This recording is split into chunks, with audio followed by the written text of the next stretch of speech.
초고가 아파트의 세 부담을 대폭 높이는 세제 개편안 발표가 예고된 시점에 서울 아파트 값은 78주 연속 상승했습니다. 좀 자세히 보면요. 강남 3구 상승폭은 이제 둔화를 했는데요. 덜 똘똘한 한 채가 몰린 마용성, 한강벨트로 매수세가 옮겨가는 흐름 그래프에서 확인을 할 수가 있습니다. 집주인이 나가라고 하면 어쩌나 대출 없이 매매 잔금은 치를 수 있을까? 이 각양각색 국민들의 걱정은 태산이지만 정치권의 내 탓 공방은 점입가경입니다. 부동산 정책 정상화 특별위원회를 개최한 국민의힘은 집값 잡겠다더니 국민만 잡는다며 대통령이 만악의 근원이라고 했고 민주당은 오세훈 서울시장이야말로 토지거래 허가구역 해제와 재지정으로 시장 혼란을 부추긴 장본인이라고 맞받았습니다. 이재명 대통령은 지금 이 시간에도 부동산 점검 회의를 열고 있는데 과연 묘안이 나올 수 있을지 먼저 어제 서울시 주최 간담회에서 나온 이야기부터 들어보시죠. 임대인이 실거주하게 된다고 하면은 저는 방을 빼야 한다고. 그러면 지금 이렇게 힘들게 구한 집도 또 똑같이 이렇게 힘들게 또 집을 구해야 하는 건지. 퇴하고서 갈 데 없으신 고령자분들 지방으로 떠나라는 식의 이 얘기들을 보면서 21세기 고려장 아니냐라는 얘기가 나오고 있는데 진단과 처방이 중요한데 무좀에 걸린 발을 당뇨발로 이렇게 진단을 해가지고 잘라버리면은 이게 말이 안 된다. 강남의 고가 아파트를 가지고 계신 분들에 대한 어떤 고통을 주는 모습을 이번 세제 개편의 목표로 삼은 것 아닌가. 서울시장이 본인의 정치적 아젠다로서만 활용하지 실질적으로 주택 공급에 제대로 나서고 있지 않다. 이재명 정권 1년 동안 서울 아파트 값이 무려 11%나 올랐습니다. 이재명 대통령이 만악의 근원입니다. 지난 6월 토지거래 허가구역 해제와 재지정으로 시장의 혼란을 부추긴 장본인이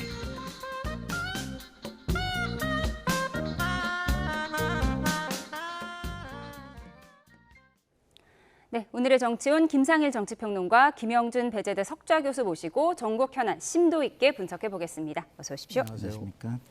네, 대통령도 여도 야도 토론회, 간담회, 회의 많이 하고 있는데요. 국민들은 답답하고 짜증도 나고 그렇습니다. 그래픽을 보면서 함께 얘기를 좀 나눠볼까요? 네, 앞서 보여드렸는데 강남 3구의 상승폭이 좀 축소됐지만 마용성은 대폭 올랐습니다. 그리고 그래픽이 착시가 되면 안 되는데 강남 3구도 떨어졌다는 게 아니라 상승폭이 둔화된 거예요. 네, 이런 상황에서 지금 서로 너 때문이다. 여야가 공방을 하고 있는데 어떻게 보셨습니까? 통상적으로 보면은 우리가 이제 정책 인과관계라는 표현을 쓰거든요. 그러니까 무엇이 원인이고 무엇이 결과를 가져오느냐를 가지고서 우리가 공방을 할 수밖에 없는 부분들이 있는데요. 현재 이 부동산 문제와 관련돼서 세 가지를 정부 여당이 좀 고민을 해야 될 필요가 있어요. 제일 첫 번째는 뭐 나중에 말씀을 드리겠지만은 부동산 정책과 관련돼서 잘못되고 있다는 비율이 굉장히 높게 나오고 있다는 지금 거예요. 보여드리고 있습니다. 두 번째 저거 보십시오. 56%인데 저걸 좀 세부적으로 들어가 보면요. 30대에서 무려 70% 이상이 잘못하고 있다고. 이게 첫 번째 팩트고요. 두 번째 팩트는 뭐냐면 문재인 정부 때 부동산 우리 여러 가지로 곤란했었지 않습니까?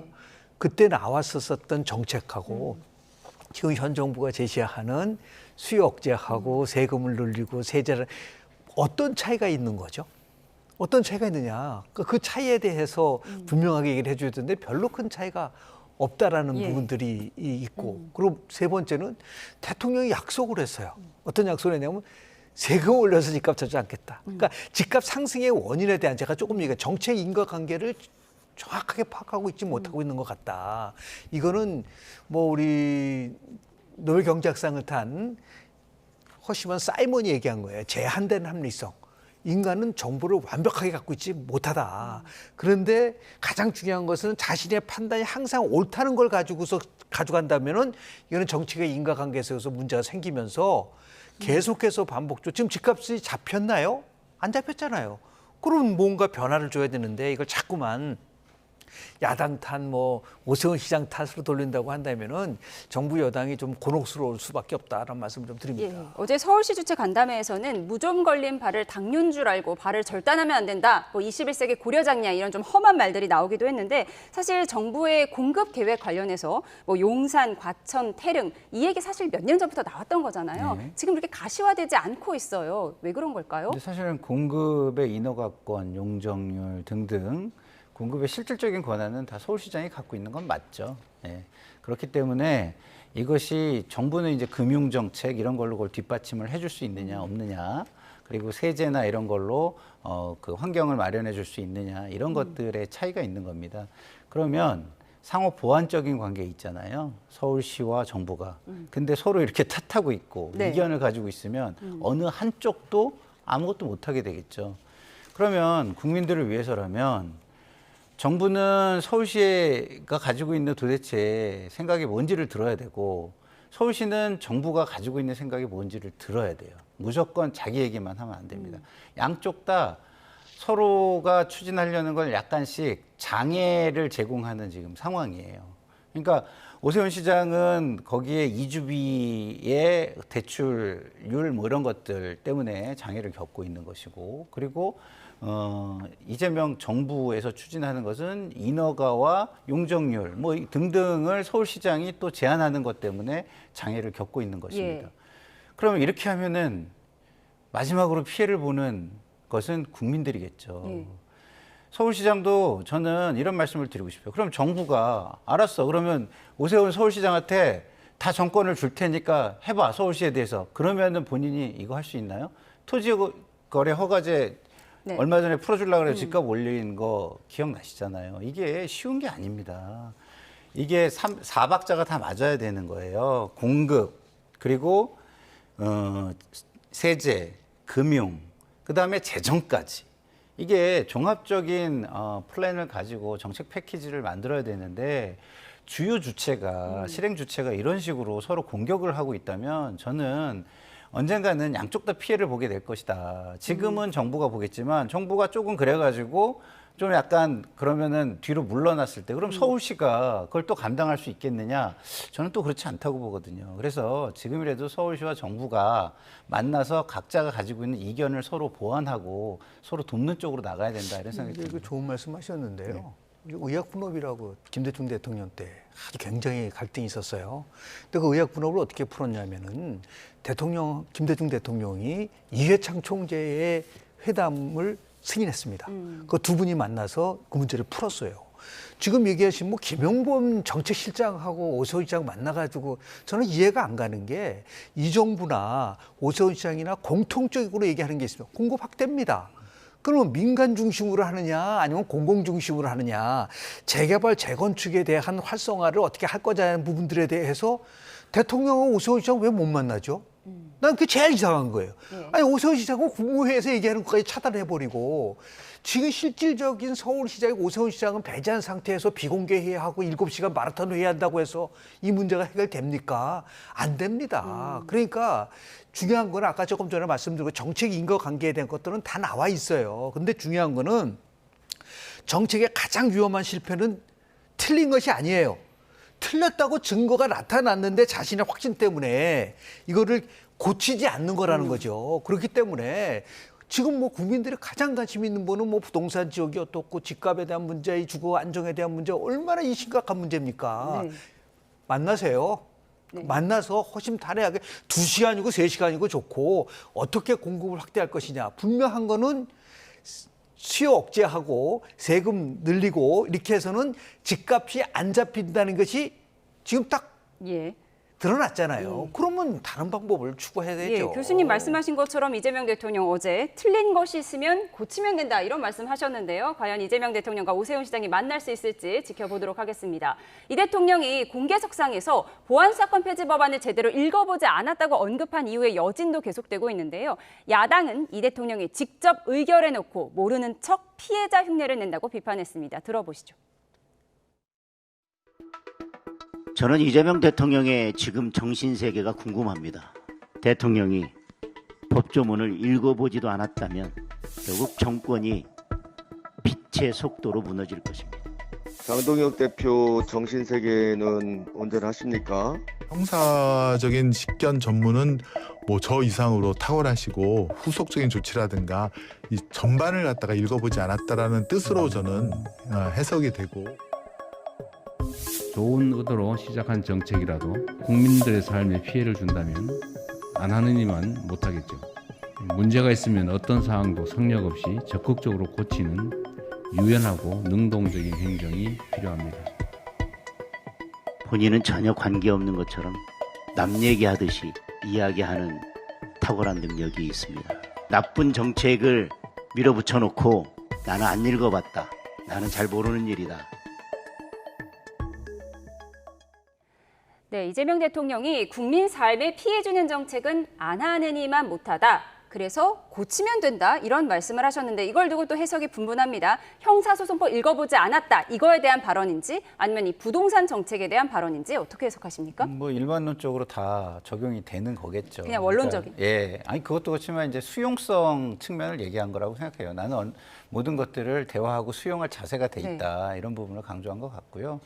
부동산 정책도 제가 깜짝 놀란 거는요.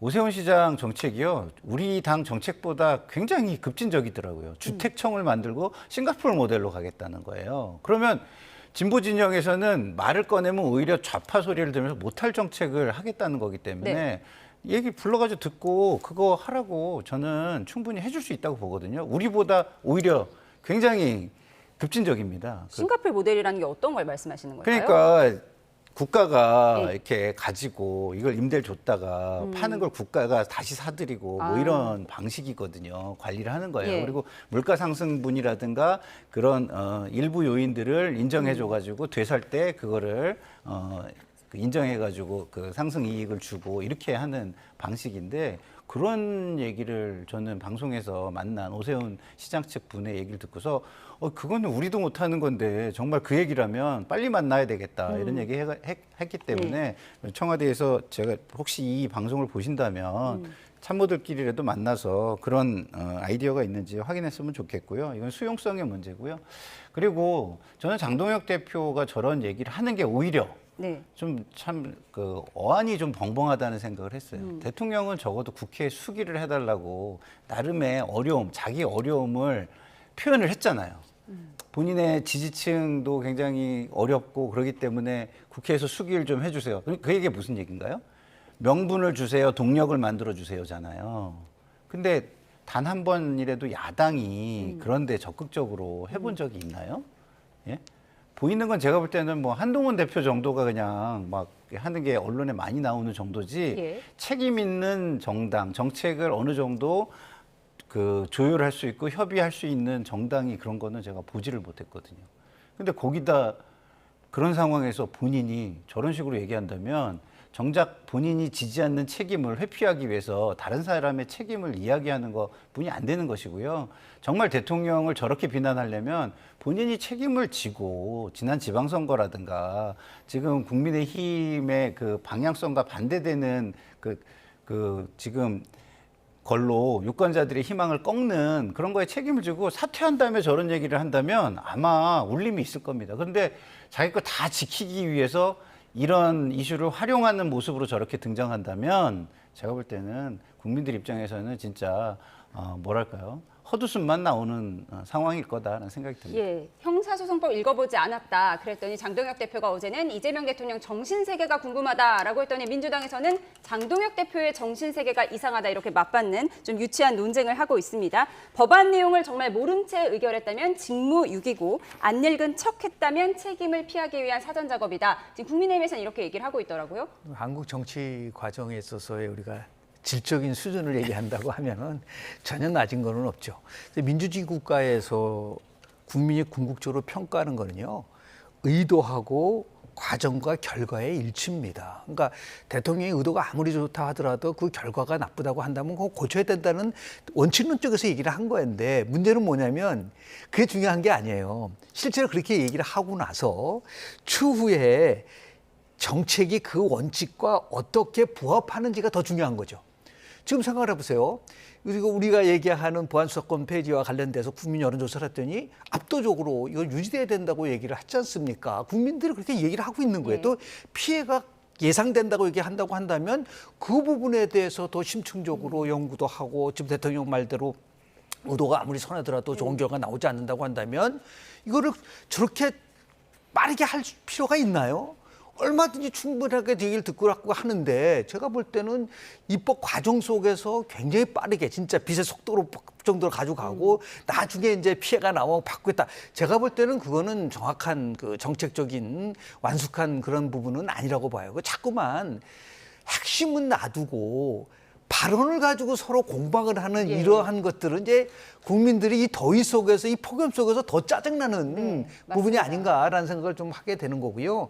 그래서 우리가 항상 얘기를 하고 있지만은 일관성과 더 나가서 설명 책임성이 유지될 때 진정성이 있는 거거든요. 그러니까 말만 하고 이제 다음엔 또 다른 말로 가고 계속 발언의 연속으로서 정치를 끌어가려고 한다고 하면은요, 제가 볼 때는 국민들이 설득하기가 굉장히 그것이 결국은 지금 이재명 대통령의 국정운영 지도가 추락하고 있는 요인 중에 하나라고 저는 말씀을 좀 드리고 싶습니다. 날도 더운데 말 고투리 잡지 말자라고 말씀 주셨는데요. 제가 좀 반론 겸 설명을 꼭 드려야 될 부분이 있는 것이, 자 보십시오.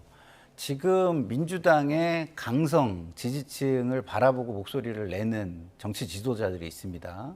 대통령도 컨트롤이 힘들어요. 그래서 보안수사권을 완전 폐지하겠다는 것을 보안수사권을 남기고 중수청으로 가져온 거예요. 만족스럽지 못합니다. 압니다. 죄송스럽고 송구스러운 부분이 있죠. 그렇지만 그걸 남겨놓고 할 수 있게 지금 부족한 상황이라도 그렇게 한 거는 대통령과 법무부 장관의 노력입니다. 누가 노력해가지고 그렇게 한 거예요. 예? 그렇게 강성 이제 표를 얻어야 돼서 지금 당장 외치는 그 선명성을 외치는 정치 지도자들 그런 상황 속에서 그게 쉽지 않습니다. 저도 만약에요, 제가 정치적으로 뭐 바라는 자리가 있다면 이런 얘기 저도 못해요. 그러면은 정치적인 영향권 안에 있는 사람들은 저보다 이해관계가 있는 사람들은 이야기하기가 더 어려운 상황 아니겠습니까? 그런 상황 속에서 대통령이 수기를 해달라는 진짜 읍소를 하고 뭐 이러면서 그나마 지금 이 정도 남겨놓고 보완할 수 있는 적어도 단초를 마련을 한 겁니다. 그리고 중수청에 검사나 검찰 수사관 2,600명 정도를 배치해가지고 보안 수사도 하겠다는 거 아닙니까? 물론 그게 제가 볼 때는 2,500명이 아니라 한 4,000명, 5,000명으로 좀 늘려줬으면 좋겠다라는 바람이 있습니다. 그렇지만 그런 거는 무시하고 그냥 보안 수사권이 폐지됐다 이런 식으로 이미지적인 이야기를 자꾸 국민에게 얘기해서 호도하는 거는 맞지 않다 이런 말씀. 대통령은 나름 합의점을 찾고 있다 이런 말씀 주셨습니다. 복잡다당한 국민의 이야기 먼저 해야 될 것 같은데요. 정확하게 얘기를 해야죠. 지금 우리가 형사소송법이 개정안이 됐을 경우에는 보안 수사를 할 수 없다는 걸 다 인지하고 있는데 그걸 대통령이 남겨놨다고 얘기한다는 것에 대해서는 동의하기 좀 어렵습니다. 보안 수사를 할 수 있죠 지금. 알겠습니다. 더 복잡다당한 국민의힘 내부로 들어가 보겠습니다. 부산 돌려차기 사건과 관련해 부적절한 발언을 한 서범수 진종호 의원에 대해서 피해자 김진주 씨는 정말 괜찮다며 손편지까지 썼습니다. 하지만 국민의힘은 두 의원에 대한 징계 절차를 시작했는데요. 편지 내용부터 좀 보시죠. 저는 정말 괜찮고 이 일로 누군가가 징계받길 원하지 않는다. 자리에 오지 않은 사람들이 제가 원치 않는 징계를 한다는 건 오히려 저를 소외시키는 것이다. 진종호 의원이 그 자리에 와준 것만으로도 감사하다며 천국에 가세요라고 마무리를 했는데요. 보안수사권 폐지에 앞장선 김용민 의원 SNS에 지옥에나 가세요라고 댓글 단 것과 대비되는 부분입니다. 이렇게 피해자의 호소에도 불구하고 국민의힘은 오늘 서범수, 진종호 의원에 대해 윤리위 징계를 개시했습니다. 다만 윤리위원장이 앞서 친한동훈계 등 징계 결정 과정에서 외부와 상의했다는 의혹이 제기되면서 윤리위원 2명이 오늘 항의 차원에서 사퇴를 표명하는 등 어수선하기만 합니다. 할당으로 이것이 피해지기보다는 윤리위의 징계 절차로 결정되는 것이 맞다라는 논의까지 있었습니다. 우리 국민의힘은 징계당이 돼버렸습니다. 무리를 자꾸 나누고 짜개고 쫓아내고 이렇게 한다면 결국은 그건 당이 약해지고 당이 힘이 없어지고. 네, 부산 돌려차기 피해자가 손편지까지 써서 괜찮다는데 국민의힘에서는 징계를 하겠다는 거예요? 통상 우리가 정치에서 아직 강조하는 부분들은 이제 정부 정책도 있지만은 당당도 마찬가지거든요. 최우선 항목이 뭐냐라는 거죠. 지금 이 시점에서 국민들이 절실히 요구하고 국민의힘이 제1야당으로서 민생을 챙기고 더 나아가서 뭔가 좀 좋은 정치를 하기 위한 것들을 바라고 있는 건데 우선순위가 징계가 최우선 항목으로 가지고 간다고 한다면은 그러니까 국힘의 지지도가 왜 추락하고 있죠? 대통령 지지도는 추락하면 통상적으로 야당 지지도는 올라가는 마련인데도 불구하고 더 떨어지는 이유는 뭐냐면 제가 말씀드린 것처럼 국민들의 편에 서서 국민이 원하는 쪽에 서서의 정책을 피는 게 아니라 그러니까 징계 정치 쪽으로만 모든 것이 집중되다 보면은요 그 안에서 내부적으로 다 저 정당은 제대로 정당의 역할을 못하는 거라는 인식을 줄 수 있는 가능성이 굉장히 크기 때문에 그런 부분 속에서 지도부가 좀 고민이 좀 더 깊어져야 되지 않을까 생각을 좀 하게 됩니다. 지금 소신파들이 좀 실언과 실수를 하다 보니까 장동혁 지도부가 오히려 힘을 받고 공세 명분을 찾았다 뭐 이런 분석도 있습니다. 근데 사실 징계를 한다고 하면 일각에서는 지난달 30일에 윤용근 의원이 축구협회 정몽규 전 회장에게 부적절한 문자 보낸 게 적발이 됐지만 장동혁 대표 이거 징계한다고 얘기 안 했거든요. 똑같은 잣대를 가지고 있어야 징계의 정당성이 생기는 것입니다. 그런 측면을 볼 때 이런 지금 징계 행태는 정당성을 잃은 행태고 사실상 정치적 숙청을 해나가는 과정이다라고 보여지고요. 그리고 물론 서범수 의원이나 진종호 의원 징계 받아야죠. 저는 받아야 된다고 생각합니다. 그런데 당사자성이라는 게 있는 겁니다. 모든 게 당사자에 따른 비례성이라는 게 있는 거예요.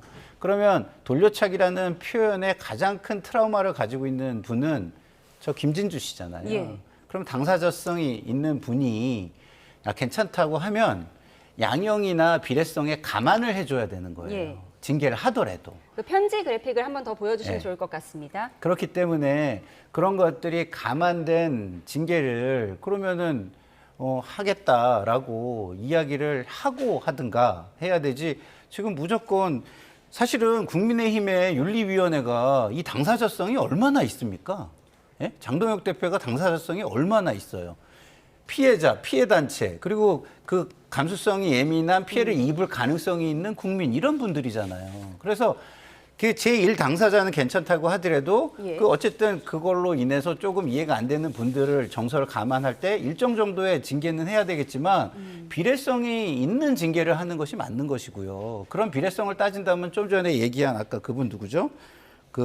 김진주 씨. 예, 아니 그 국회의원 그 문자 그 정몽규 씨한테 문자는 국회의원 그분이 지금 국민적인 분노가 있는 상황에서 훨씬 부적절한 일을 한 겁니다. 그 징계가 훨씬 더 심각하게 고려돼야 되는 건데 그렇지 않잖아요. 그렇게 본다면 진종호 서범수를 저는 두 분을 징계하는 게 맞다고 보지만 비례성과 정확한 잣대 똑같은 잣대를 적용해서 징계하기를 바란다. 그렇지 않으면 그것은 징계가 아니라 정치적 숙청이다. 이렇게 생각합니다. 윤용근 의원이 정몽규 전 회장에게 보낸 문자 그것이 더 부적절했다. 그것도 징계를 검토해야 된다. 이렇게 평등한 원칙을 예상하셨습니다.